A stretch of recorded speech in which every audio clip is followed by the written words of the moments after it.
So today we're going to take a look at the Van Norman.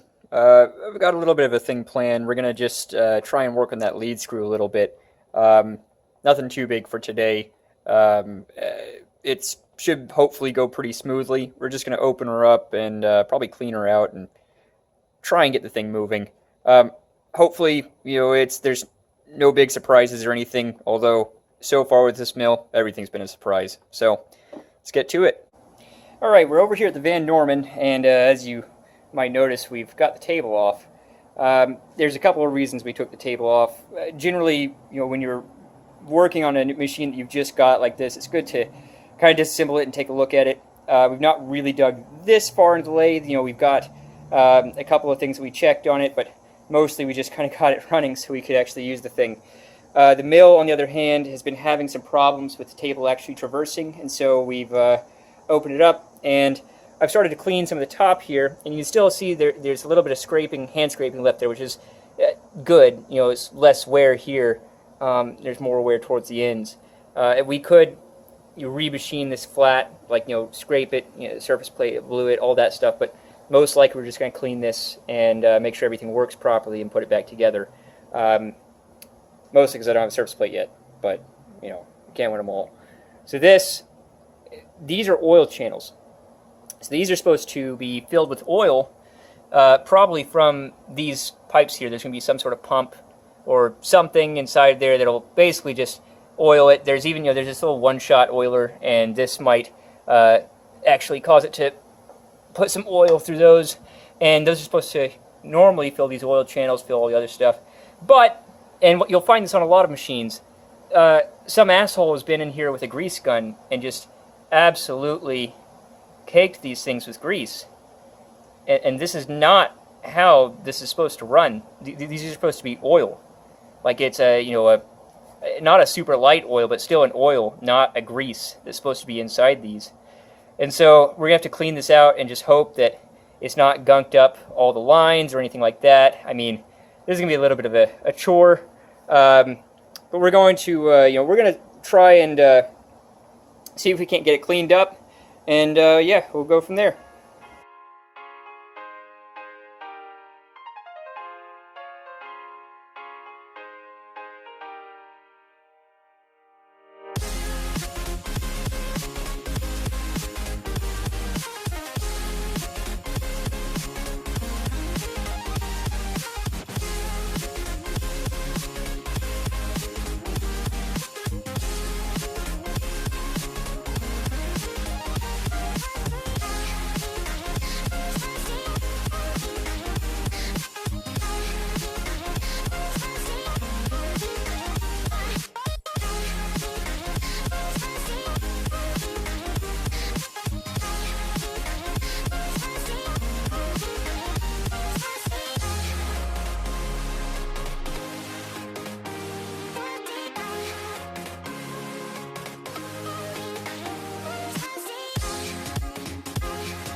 so it is getting to be a little dark outside, and I think we formulated a plan here for how we're going to attack this.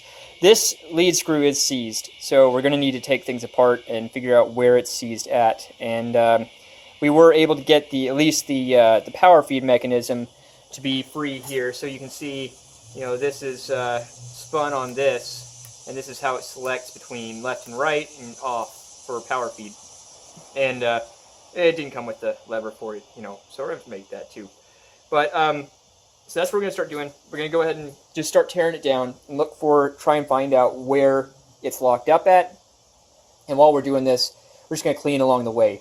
The oil system, we also still haven't verified if it's actually working properly or not. We know that there's oil in there. The one shot does not seem to be bringing oil up into the channels yet. But as we do the teardown, we're just going to inspect it a little more and try and figure out more about how it works and what might possibly be blocking it.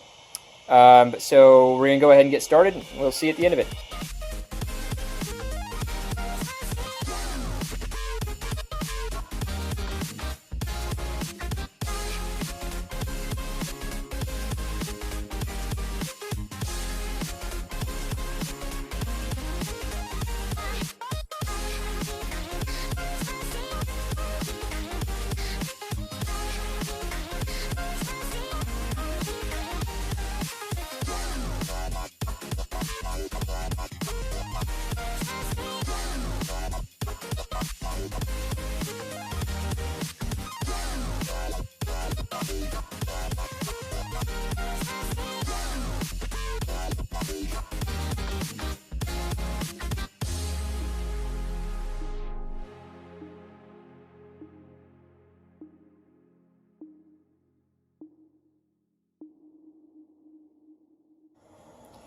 Alright, so you probably just saw me take apart this bearing holder over here and very carefully clean this out.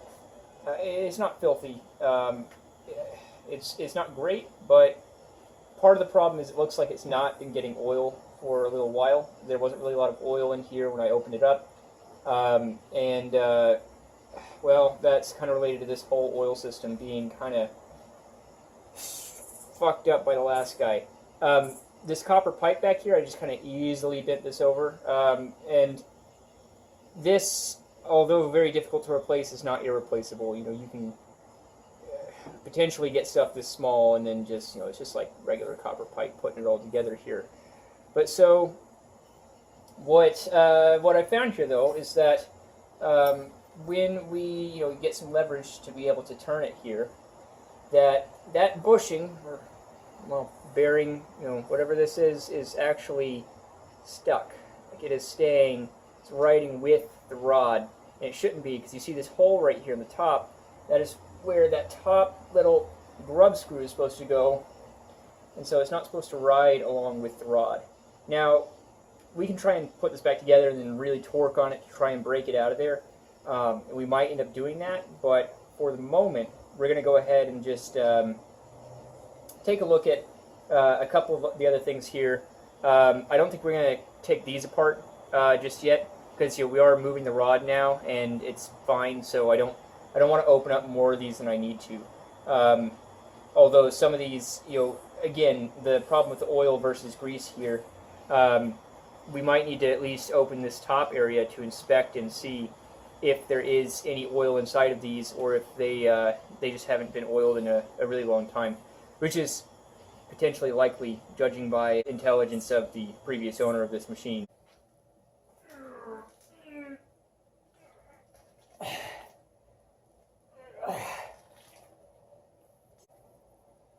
We got it moving. Just needed the old persuasion bar. This was a bit of a bear. We did just end up putting a lot of torque on it, as you can see, and so maybe we didn't necessarily need to tear it all the way down if we had found a way to get this hand wheel on there without doing that. But this hand wheel over here is actually a very kind of hacked together solution. We have this aluminum hand wheel, and let me see if that's in the frame here. So we have this aluminum hand wheel over here that we drilled some holes in to stick that persuasion bar in, and then just twist her and get it to move. And although that works, this handle just happened to be the same inner diameter as the outer diameter of the lead screw. And I had an Allen wrench that fit in the keyway, so I just kind of, well, shoved this Allen wrench here into the keyway between the wheel and the lead screw. Got some torque on it, and well, we got her moving. So now that it's moving, we can start working on why it got stuck, which could have something to do with the anti-backlash mechanism here. Or, there could be a lot of grease packed inside these bushings, which we're going to look at as well. We are getting some grease coming out of it.